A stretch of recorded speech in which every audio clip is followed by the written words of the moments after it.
super easy quilt. If this is your first time, this would be a great first quilt. If you just want something that's kind of fast and easy to put together, maybe it's not your first quilt, also great. I will tell you that I specifically put this quilt together. Number one, I wanted it kind of quick and easy. Number two, I wanted this big white space so I could practice with my long arm. It is not perfect. It was practice, and so that's what I did. But that was the purpose of this really easy design, so that I had that big white space that I could then practice on my long arm. I do have 2 videos that I'm going to do on quilting. One, what I did on my long arm, and again, it's not pretty. And then one, I'm going to just really describe and show how I prepare. I'll show it, how I prepare my quilt for just a regular home machine sewing and quilting, and then I'm going to kind of walk you through that process. Either way, I've done it both ways for years and years. My long arm is new, so I always want to make sure that I'm being respectful of people that have a, just maybe a basic machine, because we can still make beautiful things out of that. So that being said, I just also wanted to point out that inside of 2.5 hours, I actually had this whole quilt top done. This video that you're about to watch is very tutorial-like. It's really going to walk you through step by step. I have lots of tips and tricks in there, things that have helped me do things very quickly. However, if you already kind of know what you're doing, you might just want to watch this first part. I'm going to very briefly overview what I did, and then you're probably going to be able to just do it on your own. You really probably just need the measurements. So I'm going to kind of do it both ways. I'm going to really explain the overview process right now, and then if you want to watch the whole video, that's going to be more of a tutorial, how it kind of all goes together. Again, I do have some really good tips and tricks, so feel free to watch it.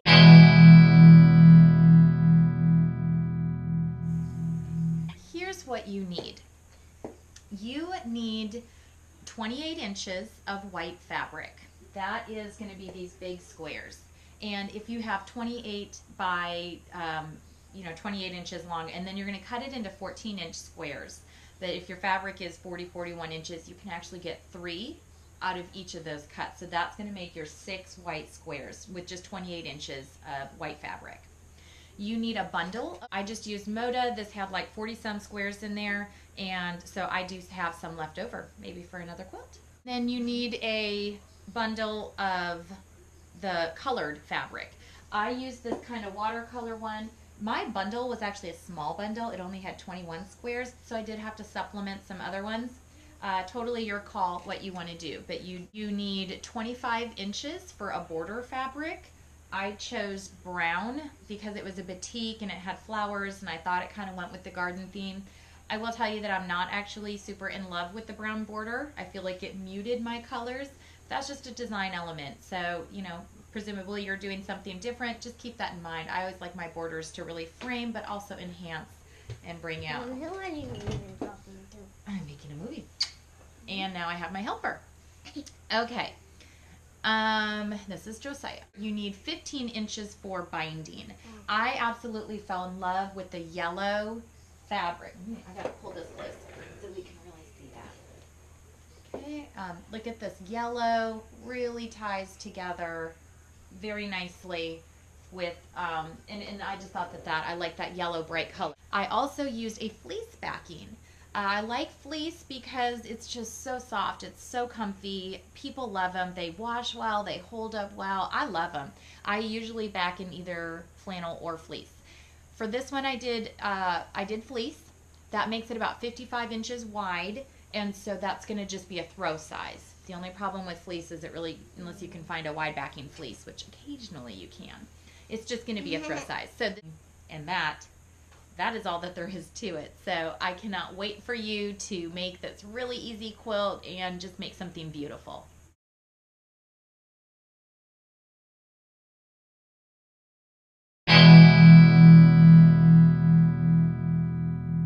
We're going to now lay it out. Some quilts you can just kind of get sewing, make lots of blocks, and then you don't lay it out until you have the blocks together. This one, I just find it's going to be easier to just lay it out because I'm going to want to see all those different colors. I'm going to want to place my 9 patches, and then I'll show you some tricks that I have for making those 9 patches go together really fast. This is basically my process.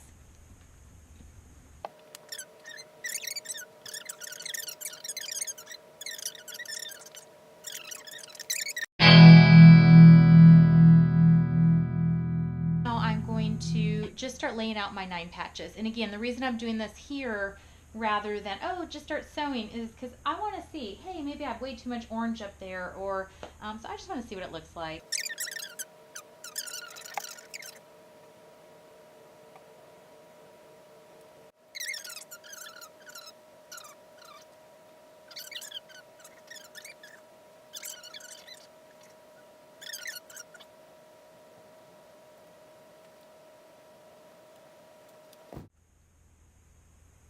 So this is going to be our basic quilt. And I did just switch out like the orange and the blue. That was really the only change I made. I do want this to look pretty random. So nice bright colors. I'm actually kind of questioning my brown border because I don't want to darken it. I want it to be really, really bright.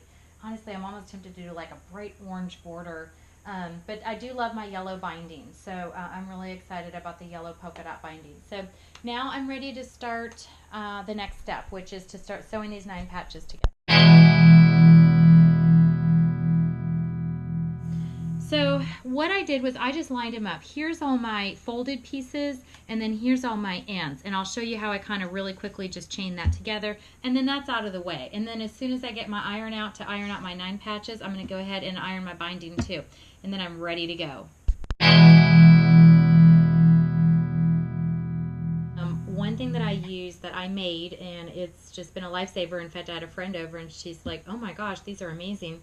I took pins and I put a little bit of tape, packaging tape around them, and then I just have these little flags on them, and they are numbered. That's number 1. And what I do is I like to put these in my row just so I can keep things straight. So I have 1, 2, and 3 here. And then this is just how I do it, and I make sure that I do it the exact same way every single time so that things don't get mixed up, and I'm honestly never off. I mean, and I've done just patches, square quilts where, you know, I have 10 deep and, you know, 10 rows, and I've been able to keep them all organized like this. So what I do personally is I stack them one on top of the other. I usually leave just a touch off that side there. That's just, I don't know, so I can kind of see that I just so they don't get like stuck together and I accidentally sew one. Then, so now I have my 3 rows. The rest of my pins are just kept in a little bin like this. And so you see some pink and some blue ones. I did 1 through 10 in pink, and I liked them so much, and I realized I needed some more numbers, and so then I did 11 through 20 in blue. So.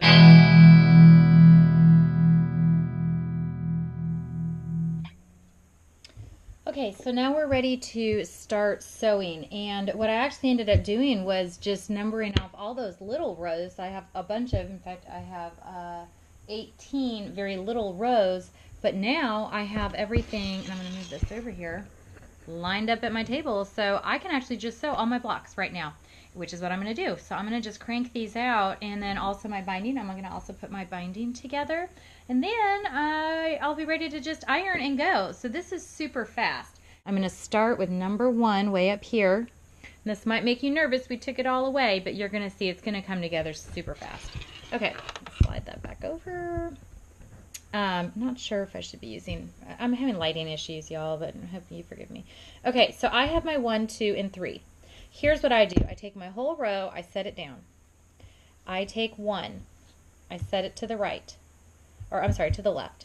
Then I take 2 and I flip it over the top. And this is what I do every time. And that way, if you do something the same every time, it will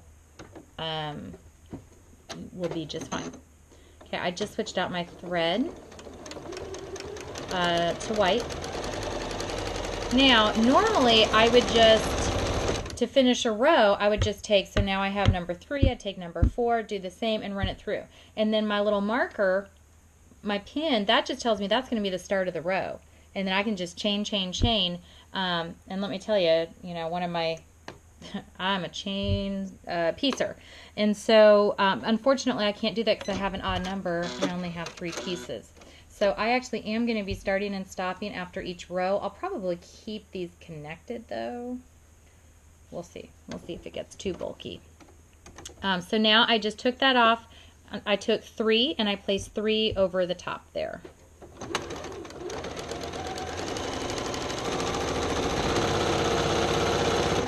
I have a 1/4" presser foot. Big trial and error. Okay, so now we have our first row done of our first 9 patch. And so I'm going to go ahead and set that to the side.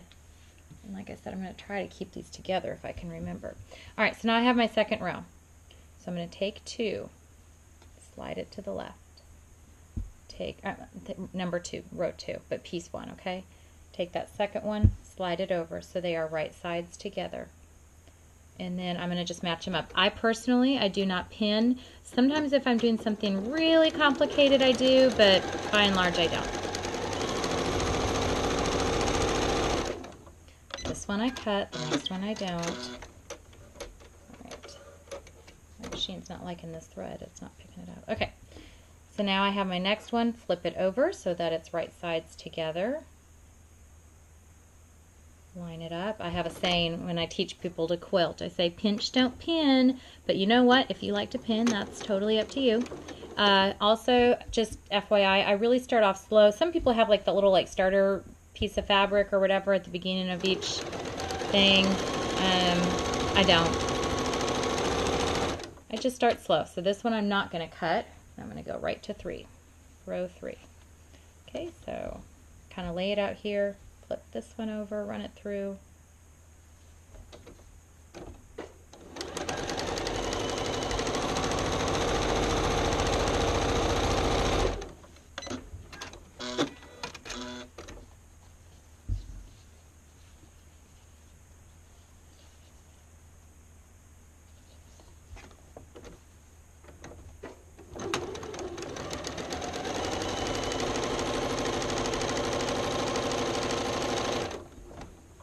And then now I'm ready to move on to row 4.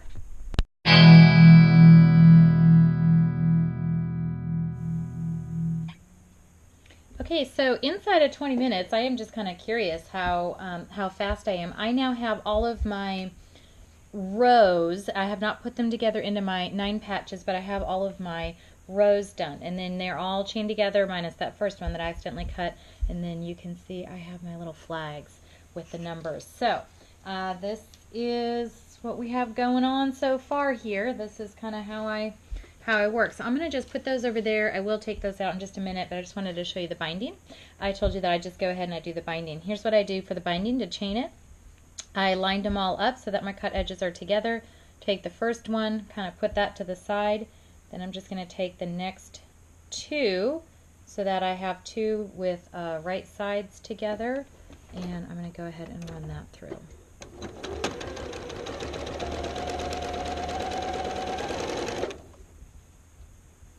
Oh, you know what? Here's the, sometimes I just even forget how many corners I cut. A lot of people, if you look up any YouTube tutorial on binding, they're going to tell you to do the 45-degree angle in sewing your strips together. I do this. I have done it that way, and I don't notice a difference aesthetically. So I just sew them end to end, and you know, it works for me. It does get a little bulky sometimes. Just, you know, be aware of that when you're running it through the quilt when you have a bunch of these seams kind of coming together. But that's what works for me. So, but if you want to go ahead and line yours up in 45-degree angles, I will not judge you.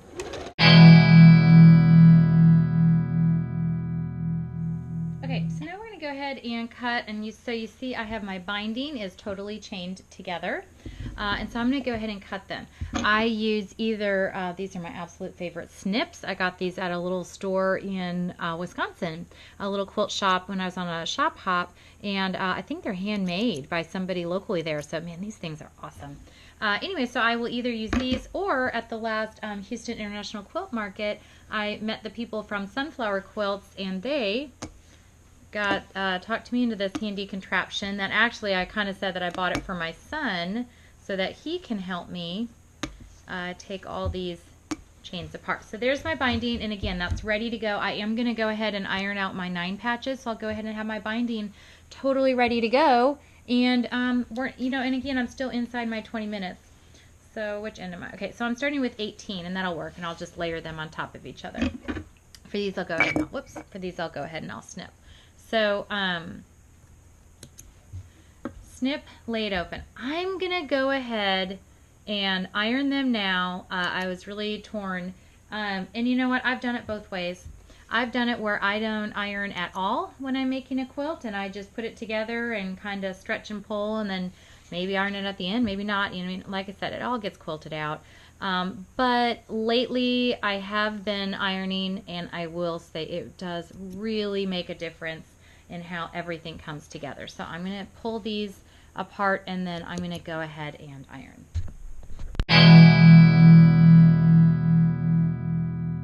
Okay, I'm just going to go ahead and do one of my 9 patches.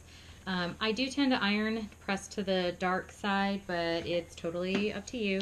And what's going to be really nice about this alternating between dark and light is the seams are going to nest. I do love nesting seams. So I just went ahead, I just pressed that real quick to the dark side. Sometimes I just get them on the front side too, and that's it. That's all we're going to do. And I'm going to set that to the side, and then that one is now ready to go to be sewn together into 9 pieces, or 9 patches, I'm sorry. Also for my binding, I have rows and rows, long binding. This is what I do for binding. I'm going to turn my steam up. Okay. Stretch it out.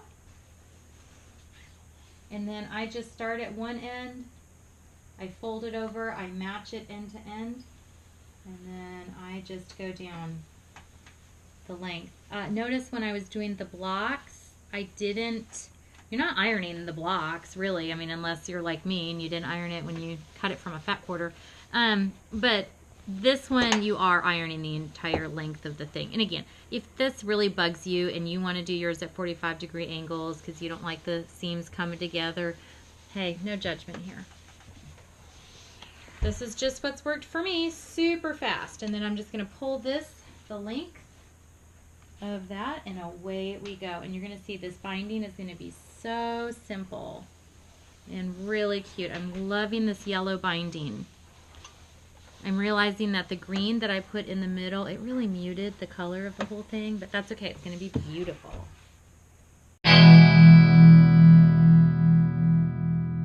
So I'm going to do 1, 2, 3 is going to be my first pin. When I put things together, I always have my pins in my upper left-hand corner. That tells me that that's the upper left-hand corner, also important. I just take my 1, and then this time I'm going down. So I'm going to take my 1, and I'm going to overlap it with my 2. And the other thing is that 2 pin in there is a little high. I'm going to just move that to the middle. That's just, I just don't like it when things get caught in my sewing machine. Now, I'm not gonna, what I'm gonna do is I'm gonna nest my seams. And like I said, I have lighting issues. So, it's pressed towards the dark side. So you can see how those seams just really line up. It's called nesting. And I just kind of pinch them together, and that just makes me feel so good when those line up. And I just pinch them, and I just pinch it at that seam, and then I start sewing. And start slow. You're welcome to use the little starter piece if that moves you. And then after I get to that seam, I'm going to find my next seam and nest it up again. And this one is...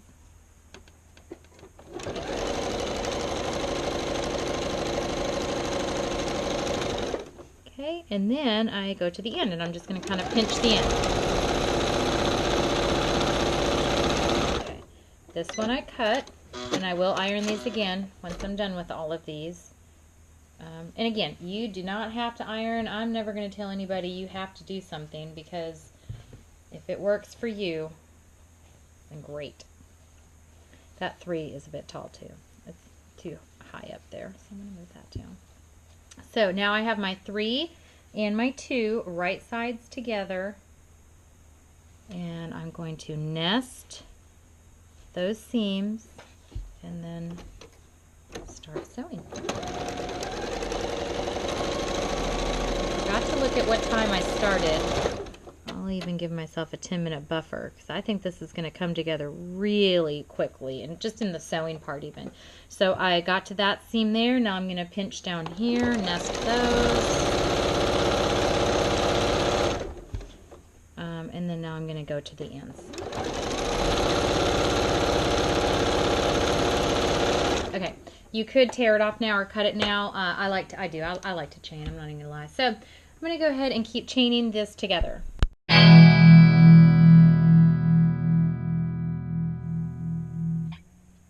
Okay, I've labeled I just have 4 pins in, and now I'm going to stack my rows and then move them to my machine. So I just take one, put it over the top, put it over the top. There's that row right there, row 1. There's row 2. Okay, and then I'm ready to go to my machine. Okay, I'm going to take my first row. I have my 1 pin there, and I'm going to, and then I have my second one underneath and third. And so what I'm going to do is I just kind of take my one over to the side, and these are really big blocks. I'm going to take my second one, put it over the top, set this one to the side. Go ahead, and this one I'm just going to line up end to end. This is always the part where I'm like, oh, did I do my math right? Am I measuring right? And sometimes you do, sometimes you don't. And then I'm just going to make sure that my seams are laying the way that I had pressed them. See, that one I should have pressed towards the dark, and kind of it just lays a lot nicer. That's part of the reason why I iron them. They just lay nicer. Okay, so now we're going to sew all of these together, all the rows together, and I'm going to go ahead and just sew the whole quilt together.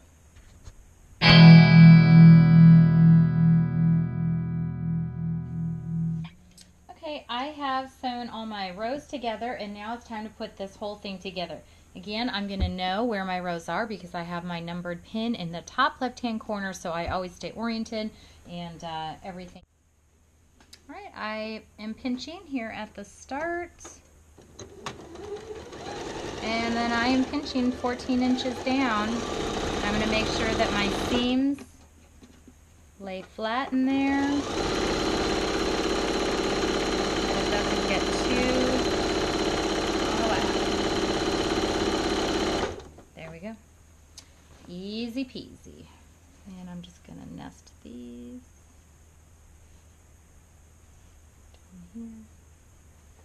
Okay, and I did not iron these. You are welcome to, but usually once it gets this big, it's usually pretty fine. So I did not iron in between this stuff, but you are certainly welcome.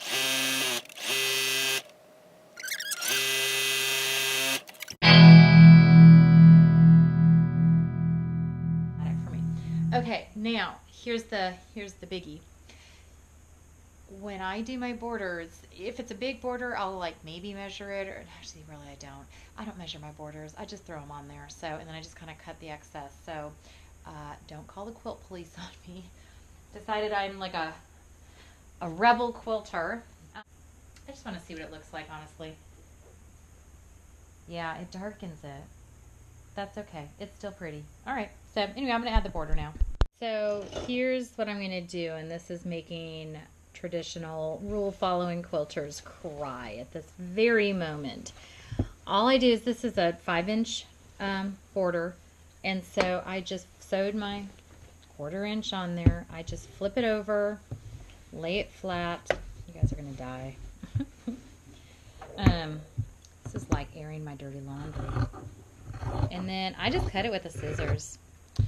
So, and then when I flip it up, so that's the top, or that's actually the bottom, then I'll do the same to the top, and I just kind of make sure it's straight. Sometimes I'll cut a little bit more if it's totally off. Otherwise, honestly, it just all kind of works out in the end. So I did my bottom. I'm going to do this, put a border on the top, do the same thing, and then I'm going to sew the rest of the pieces together end to end, and honestly, just line them up right down the sides. So I'm going to go ahead and just add my border now. Don't tell anybody, and please, oh gosh.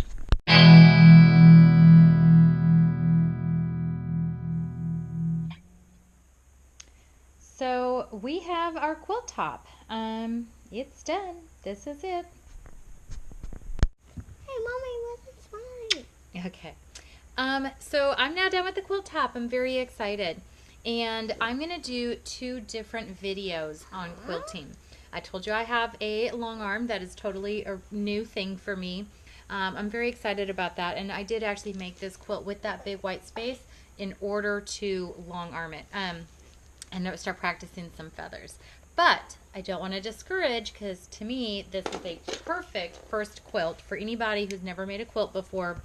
And I'm going to show you how to do it on just a domestic machine. I'll just kind of walk you through what I would do. And so that's going to be a totally separate video.